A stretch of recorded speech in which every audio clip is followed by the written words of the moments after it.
अजित पवार साहेब हे अशा प्रकारचं कुठल्याही एकत्रीकरणाची चर्चा जर करत होते तर ते कुठलीही चर्चा भाजपशी चर्चा केल्याशिवाय करतील का? त्यामुळे ते जर चर्चा करत असतील तर त्यांनी भाजपशी चर्चा केली असेल, ते करत नसतील तर वेगळी गोष्ट आहे. त्यामुळे मला असं वाटतं की पहिल्यांदा तर हे लक्षात घेतलं पाहिजे. पुन्हा एकदा सांगतो, चर्चा करायची नाही करायची, विलिनीकरण करायचं, सर्वस्वी 100% राष्ट्रवादी काँग्रेस पक्षाचं डोमेन आहे. हा आमची अपेक्षा एवढी असेल, कुठलाही निर्णय घेण्याच्या आधी त्यांनी आमच्याशी चर्चा एकदा करावी आणि ते करतातच आणि ते पुढेही करतील.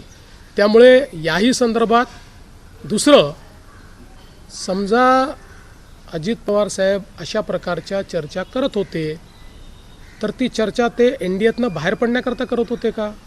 ते काय सरकारमधनं बाहेर पडणार होते का? त्यांनी तर स्पष्टपणे सरकारमध्ये ते स्टेबल होते.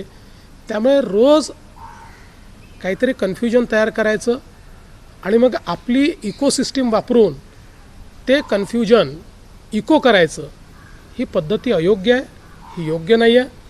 बघा, असं आहे, आत्ताच्या परिस्थितीत आम्हालाही राजकारण करायचं नाही, नाहीतर मी अनेक गोष्टी सांगू शकतो. काय घडलं आहे, काय घडतं आहे, मला सगळं दिसतं आहे, मी सगळ्या गोष्टींचा साक्षीदार आहे. आणि तुम्हाला सगळ्यांना माहिती आहे, माझे आणि अजितदादांचे जे संबंध होते त्यात जवळजवळ सगळ्या गोष्टी ते मला सांगायचे, माझ्याशी शेअर करायचे. त्यांचा दुर्दैवी मृत्यू झाला त्याच्या आदल्या दिवशी जवळपास 1 तासभर आम्ही दोघं गप्पा मारत बसलो होतो. त्यामुळे मला असं वाटतं की या बाबतीत शेवटी खालच्या स्तराचं राजकारण करणं योग्य नाही. त्यांच्या पक्षाने निर्णय घेतला. एक लक्षात ठेवा की आज 2 वेगवेगळे पक्ष झालेले आहेत. शरद पवार साहेबांचा पक्ष आहे, अजित पवार साहेबांचा पक्ष आहे. आता अजित पवार साहेबांच्या पक्षाने हा निर्णय घेतला की आमचं नेतृत्व हे सुनेत्राताईंनी करावं आणि त्यांनी हा निर्णय घेतला की सुनेत्राताईंनी नेतृत्व करण्याकरता शपथविधी करावा. त्यांनी सुनेत्राताईंना सांगितलं, सुनेत्राताईंनी त्या ठिकाणी तो शपथविधी केला. त्यामुळे हा निर्णय सर्वस्वी राष्ट्रवादी काँग्रेस पक्षाचा आहे. आमची पहिल्या दिवशीपासून ही भूमिका आहे की आमचे साथीदार कोण आहेत, तर राष्ट्रवादी काँग्रेस पक्ष, अजित पवार यांच्या नेतृत्वातला राष्ट्रवादी काँग्रेस पक्ष. त्यामुळे आमच्या साथीदारांनी जो निर्णय घेतला त्या निर्णयाच्या पाठीशी उभं राहणं ही आमची जबाबदारी आहे. ती जबाबदारी आम्ही कालही केली, आजही करू. शपथविधी झाला त्याच्यावर बरीच टीका होती की काही शपथविधी झाला किंवा राष्ट्रवादी पक्ष सुरक्षित ठेवण्यासाठी हा निर्णय घेण्यात आला. नक्की भीती कोणाची होती किंवा मग हा निर्णय नक्की का घ्यावा? मला असं वाटतं की याचं जे उत्तर आहे ते उत्तर हे राष्ट्रवादी काँग्रेस पक्ष देईल, कारण हा निर्णय त्यांचा आहे. आणि शेवटी शपथविधी कधी करावा, काय करावं या संदर्भात तो पक्ष निर्णय घेत असतो. आता आपल्याला माहिती आहे की म्हणजे ज्यावेळी इंदिराजींची दुर्दैवी हत्या झाली, त्यांची म्हणजे अग्निसंस्काराच्या आधी त्यावेळेस काँग्रेस पक्षाने निर्णय घेतला की राजीवजींना प्रधानमंत्री केलं पाहिजे. त्यामुळे परिस्थितीनुसार त्या ठिकाणी ते पक्ष निर्णय घेत असतात. तशा पद्धतीचा निर्णय राष्ट्रवादी काँग्रेस पक्षाने घेतला. त्याच्यावर इतकी टीका जी काही केली जाते आहे आणि ती सेक्शन ऑफ द सोसायटी, म्हणजे तुम्ही जर बघितलं तर टीका करणारे हँडल्स देखील जर आपण बघितले तर लक्षात येतं की टीका कुठल्या मानसिकतेतनं केली जाते. म्हणून मी म्हटलं की मला याच्या राजकारणात पडायची इच्छा नाही आहे, नाहीतर मी त्याच्यावर पूर्ण डिसायफर करून देऊ शकतो तुम्हाला. सरळ मार्गी अजूनही विरोधकांनी घेतलेलं दिसत नाहीये. एक आरोप होतोय भाजपवर की ही संधी भाजपनं साधली आणि म्हणून अर्थ खातं परत स्वतःचा ताब्यात घेतलं. काय याला उत्तर आहे? असं आहे की राष्ट्रवादी काँग्रेसच्या नेत्यांशी मी चर्चा केली, कारण अर्थसंकल्प मांडायचा आहे. अर्थसंकल्प म्हणजे नुसतं एक भाषण वाचायचं नसतं, त्याकरता सिरीज ऑफ बैठका घ्याव्या लागतात. प्रत्येक विभागासोबत बैठक घ्यावी लागते. प्रत्येकाचा त्या ठिकाणी नियतवेळ ठरवावा लागतो. नियतवेळेप्रमाणे त्यांचे फॉर्म्स भरून घ्यावे लागतात. मग त्याचं असेसमेंट करून त्यांनी त्या सगळ्या योजना योग्य पद्धतीने त्याच्यामध्ये आणल्या आहेत की नाही, ते त्या योजना ज्या परमनंट योजना त्याच्या पुरवणी मागण्या मागणार नाहीत या दृष्टीनं त्यांचं कमी अधिक करावं लागतं. या सगळ्या गोष्टी कराव्या लागतात. या सगळ्या गोष्टी ताई आत्ताच या ठिकाणी उपमुख्यमंत्री झालेले आहेत. त्यामुळे इतकं मोठं एक्सरसाइज करणं त्यांना लगेच शक्य होईल अशी परिस्थिती नाही. अजून त्या दुःखातनंही पूर्णपणे बाहेर आलेल्या नाहीत. त्यामुळे लगेच पूर्ण क्षमतेने त्या काम करायला लागतील अशी अपेक्षा करणंही अयोग्य आहे. आणि म्हणून आम्ही बसून ठरवलं की या संदर्भात हे खातं आत्ता माझ्याकडे ठेवून मी ते बजेटची जी काही एक्सरसाइज आहे ती मी पूर्ण करावी. ते एक्सरसाइज मी पूर्ण करणार आहे आणि अधिवेशनानंतर या संदर्भात त्यांच्याशी चर्चा करून मग काय करायचा हा निर्णय आम्ही करू.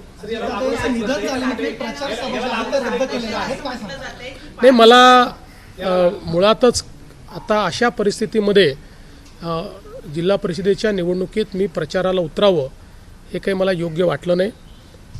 मला असं वाटतं की शेवटी निवडणुका येतात जातात आणि पक्ष देखील सक्षम आहे, पक्ष योग्य पद्धतीने त्या निवडणुका लढवेल.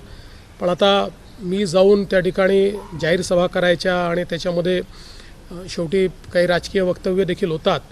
तर माझ्या सहकाऱ्यांची मी चर्चा केली, आमचे अध्यक्ष आहेत रवीजी, त्यांचीही चर्चा केली आणि सगळ्यांचं मत पडलं की माझा निर्णय योग्य आहे.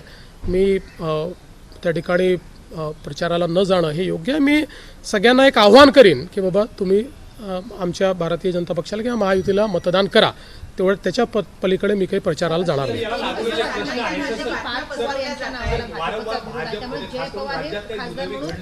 भाजपने कोणालाही विरोध केलेला नाही. भाजपशी या संदर्भात चर्चाही झाली नाही. मी पुन्हा एकदा सांगतो की राष्ट्रवादी काँग्रेस पार्टी हा एक स्वतंत्र पक्ष आहे. त्यांच्यात कोणाला पद द्यायचं, कोणाला तिकीट द्यायचं, कोणाला नॉमिनेशन द्यायचं याचे निर्णय ते घेतात. ते निर्णय आम्ही घेत नाही.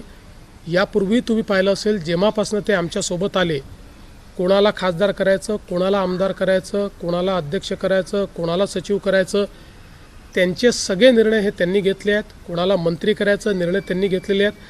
त्या निर्णयांमध्ये आमचं काही म्हणणंही नाही, आमचा काही सेही नाही. विमानाची जी कंपनी आहे ती युरोपात ब्लॅकलिस्टेड आहे. आता मुंबईत महाराष्ट्रात या संदर्भात काही कारवाई आता या संदर्भातलं इन्व्हेस्टिगेशन हे DGCAने सुरू केलेलं आहे आणि DGCA हीच कॉम्पिटंट अथॉरिटी आहे. त्यामुळे त्यांच्या रिपोर्टनंतर त्या संदर्भातली पुढची कारवाई आपण करू शकतो. नाही, आत्तापर्यंत एवढीच माहिती आली की कोणीतरी गोळीबार केला आहे. स्कूटी ती सापडलेली आहे, त्याच्या मालकाचाही पत्ता लागला आहे, त्यांनी ती विकलेली आहे. लवकर सापडेल कोण जो कोणी असेल. तर एक प्रश्न आहे की राज्यात काही विपरीत घडलं की त्याचं एक नरेटिव्ह तयार केलं जातं विरोधकांकडून की भाजप जबाबदार आहे, देवेंद्र फडणवीस जबाबदार आहेत किंवा केंद्रीय भाजप जबाबदार आहे. या सगळ्या घटनेत देखील अशाच काही गोष्टी पसरवल्या गेल्या. खास करून पार्थ पवार यांनी येऊ नये किंवा इतर सगळ्या गोष्टी किंवा एकत्रीकरणाच्या बाबतीत भाजपचा आक्षेप, या सगळ्याला काय उत्तर आहे? एक नरेटिव्ह वारंवार पसरवलं जातं. मी दोनच गोष्टी याच्यात सांगेन. खरं म्हणजे आता हे सगळं बोलायची वेळ नाही, पण दोनच गोष्टी सांगेन की समजा अजित पवार साहेब हे अशा प्रकारचं कुठल्याही एकत्रीकरणाची चर्चा जर करत होते तर ते कुठली चर्चा भाजपशी चर्चा केल्याशिवाय करतील का? राजकीय घडामोडीवर मी काय खूप जास्त भाष्य करणार नाही. आम्ही सर्वजण दुःखात आहोत. जोपर्यंत 13 दिवस होत नाही तोपर्यंत राजकीय कुठलीही भूमिका तिथं घ्यायची नाही असं आम्ही ठरवलेलं पण आहे. आणि मला असं वाटतं एक परिवारातला व्यक्ती म्हणून ती आमची जबाबदारीसुद्धा आहे. काल सुनित्रा काकींनी वहिनींनी महाराष्ट्राच्या पहिल्या उपमुख्यमंत्री म्हणून त्यांनी शपथ घेतली, याचा आनंद आहे. पण दुःखात असल्यामुळे शुभेच्छा आणि अभिनंदन हे करता येणार नाही. जसे 13 दिवस संपतील तसं आम्ही स्वतः त्यांना भेटू, त्यांचं अभिनंदन त्या ठिकाणी करू. शेवटी त्यांच्या पक्षाने घेतलेला तो निर्णय आहे. सुनित्रा वहिनींच्या बाबतीत बोलायचं झालं तर सामाजिक क्षेत्रामध्ये त्या अनेक वर्षांपासून सक्रिय आहेत, पण राजकीय क्षेत्रामध्ये त्या तेवढ्या सक्रिय नव्हत्या. पहिलीच जबाबदारी त्यांच्या खांद्यावर एक दुर्दैवी घटना घडल्यानंतर दादांनंतर ती त्यांच्या खांद्यावर आलेली आहे. दादांची जागा कुणीच घेऊ शकत नाही हे सगळ्यांना तिथं माहिती आहे. पण सुनित्रा वहिनींकडे बघत असताना आम्ही दादांनाच बघतो आणि त्या खूप चांगल्या पद्धतीने काम करतील असा विश्वाससुद्धा आम्हाला त्या ठिकाणी आहे.